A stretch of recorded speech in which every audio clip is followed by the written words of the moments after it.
What is OSUN? The Open Society University Network is a visionary educational alliance initiated by George Soros. Soros considers OSUN one of the most important projects of his life. OSUN, the most important and most enduring project of my life.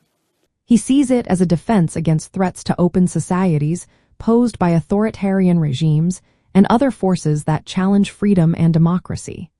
So I hope that people who share my vision will have to make it reality.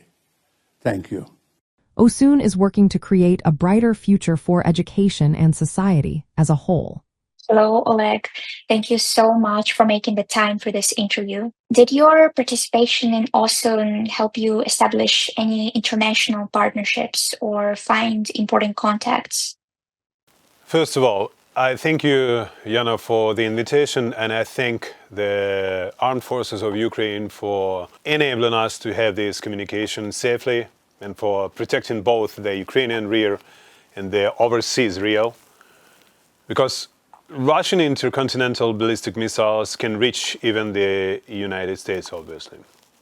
In the Ukrainian rear, we are doing everything possible to support our soldiers.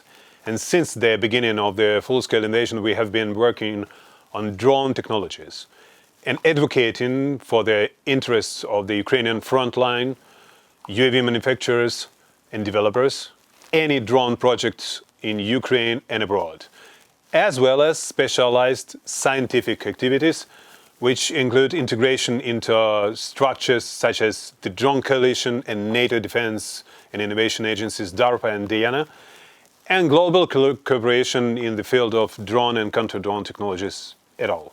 For more than 3 years now, Ukraine has been under constant attacks from enemy drones. The constant lies about the destruction of so-called decision-making centers are very easy to expose. This was described in my master thesis, which I defended at the end of June at the Kyiv School of Economics. Drone and CUAV technologies for urban defense, anthropological study and system modeling. Our third, particularly 35.3% of the total damages from Russian air strikes, including missiles and drones and also artillery strikes attacks, are in residential area. Most of Shahed drones targets are social facilities such as cultural centers, schools and kindergartens, residential areas.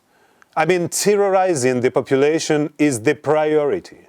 The same applies to Russian mine activity on the occupied Ukrainian territories. The priority for the Russian army is to lay mines not against military personnel, but civilians, especially the elderly and minors, who are unable to identify mines, behave correctly when they are discovered, and move away from them safely. Children's toys, school bags, school desks are mined, as are the corpses of people and domestic animals. It would take hundreds of years to clear 135,000 square kilometers, almost a quarter part of our country, from explosive objects and remnants of war, using traditional methods, sappers with probes, while drone survey of mine areas reduced the time by tenth of times. To develop such a demining complex, we are collaborating with the Center for Aerospace Research of the Earth at the Institute of Geology of the National Academy of Science of Ukraine. Such drones are used to survey the area, form images of areas where mines and other explosive objects may be located, and then, through AI analysis of these images, identify danger points.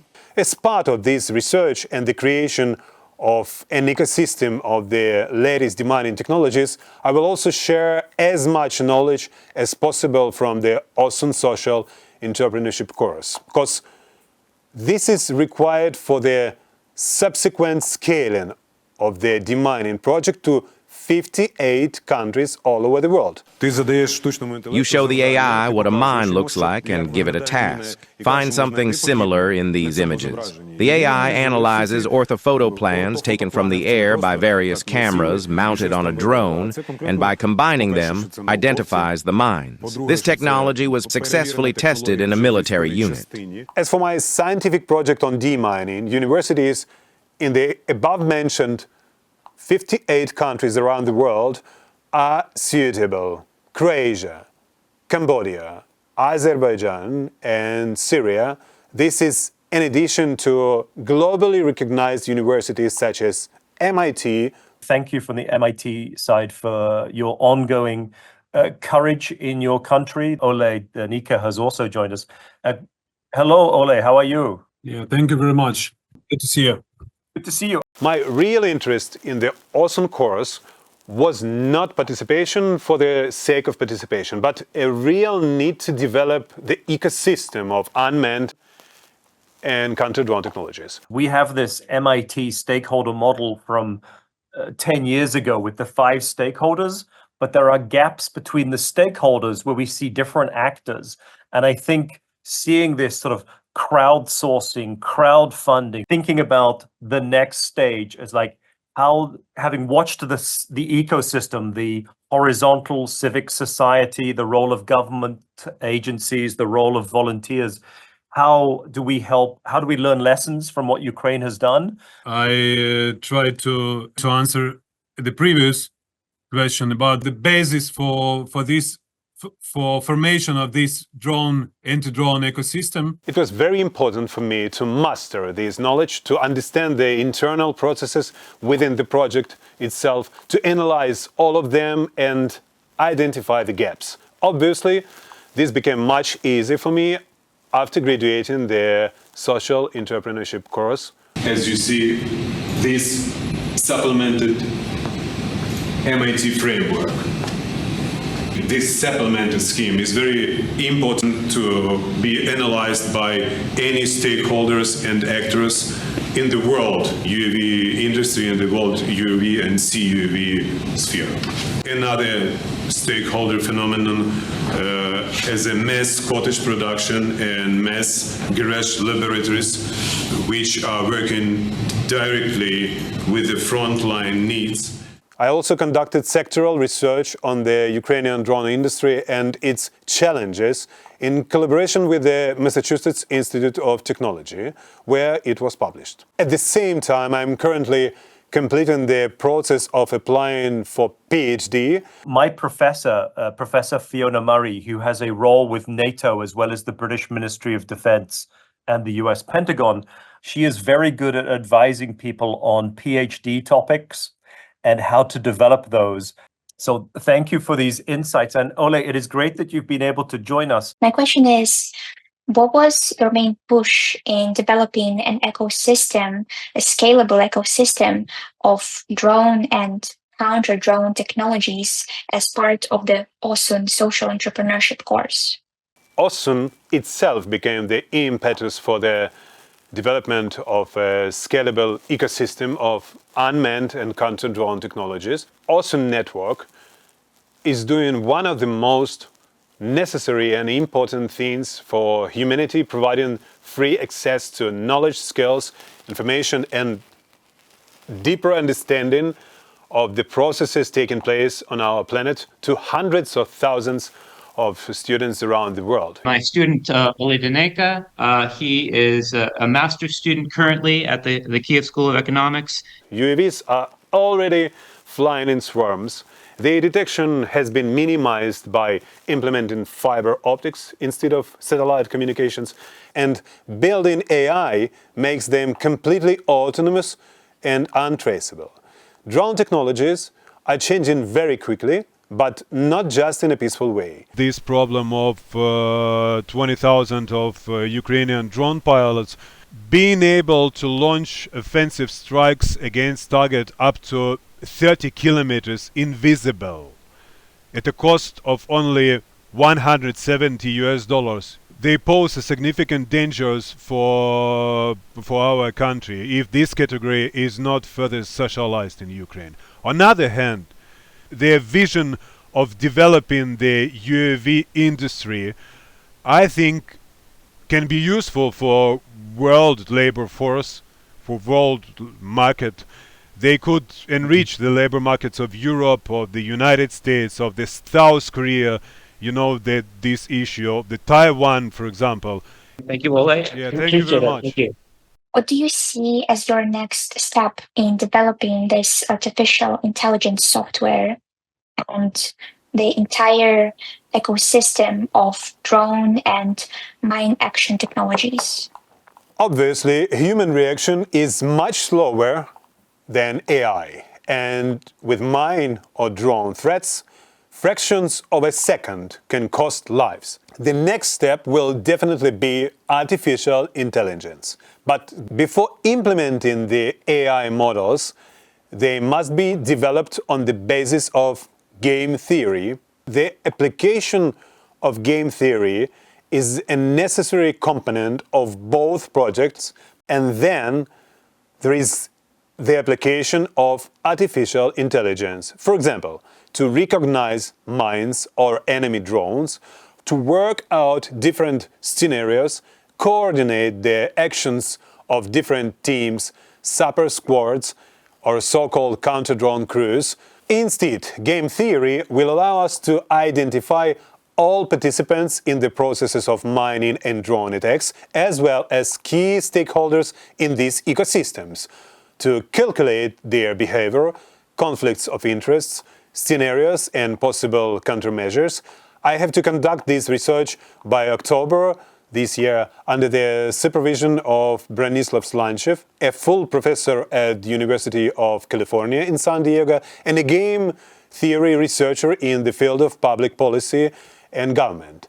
Seoul National University could be a great partner in this scientific collaboration, with which we would like to collaborate on designing counter-drone defense for Incheon by testing the same model in Ukraine as at the training ground, in particular for the same port city of Odessa.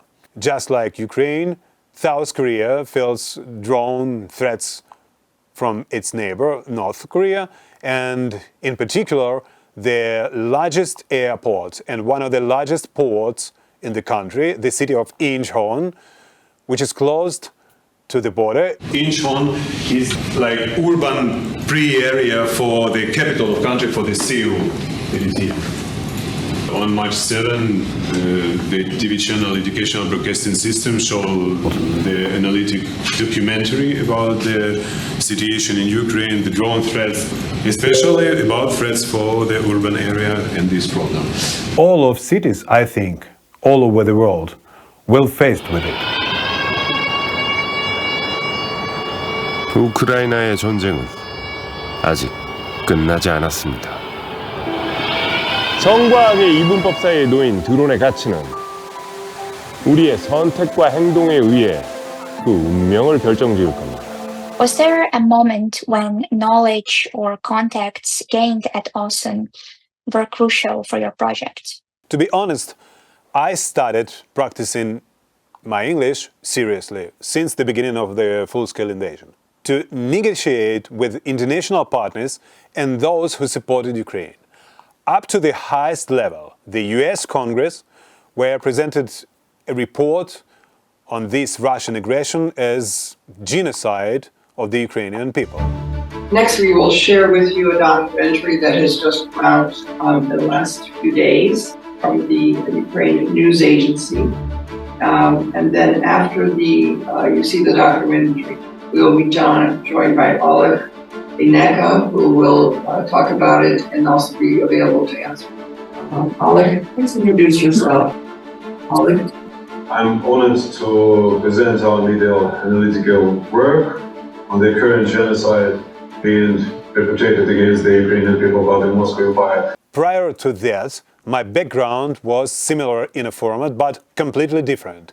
It was investigative journalism. Billions of dollars were funneled to corrupt officials and weaken the political strength of the Western alliance. And when I had the opportunity to communicate with OSUN during web sessions, where the number of people was close to 100, sometimes 98, but sometimes 118. Therefore, the first thing that any OSUN participant should pay attention to is the opportunity for such an experience, which is certainly necessary and unique, because not everywhere you can find the opportunity to participate in a session with almost 100 participants from different parts of the world, with completely different accents, pronunciation and understanding of phonetic English. I took several courses at OSUN. First of all, it was academic writing in the European University Viadrina of Frankfurt. The second course I took at OSUN was a course Kleptocracy by Daniel Kellengert this spring. It allowed me to understand the nature of these corruption issues with the ability to distribute natural resources, national wealth or state budget funds. Their personal kleptomania results in the phenomenon of kleptocracy. And finally, the social entrepreneurship course at Bard College. Before starting the OSUN course, I didn't have such a deep understanding of my project, viewing it mainly from a technical perspective. I'm very grateful to its supervisors, Alejandro, Sebastian and Dalia, for recruiting me and all of my classmates to break down the project into components, both technical, financial and temporary. But the most valuable thing there was the understanding of the algorithms, procedures and necessary components of any project or startups. Generally, up to 95% of startups fail.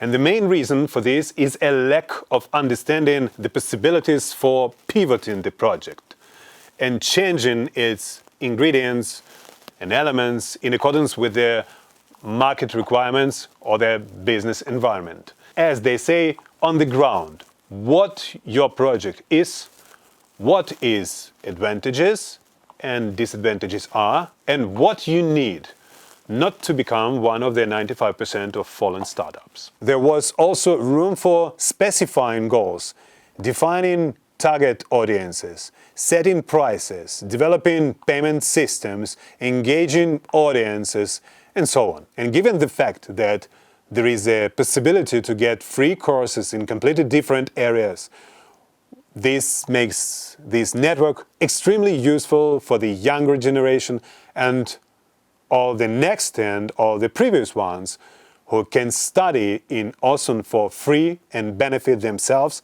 I am a lifelong learner after completing my 6th degree. And I fully agree with the so-called new paradigm that the context of the modern scientific and technological revolution, which is related to or caused by artificial intelligence, humanity must move to ongoing learning, permanent learning. All of our life should be a learning experience. That is why OSUN is a very timely and useful network that allows a very large number of people to be on the wave and benefit humanity. Thank you so much for making the time for this interview. Thank you, Jan, very much for this conversation, and thanks Open Society University Network. Thank you so much. Bye-bye.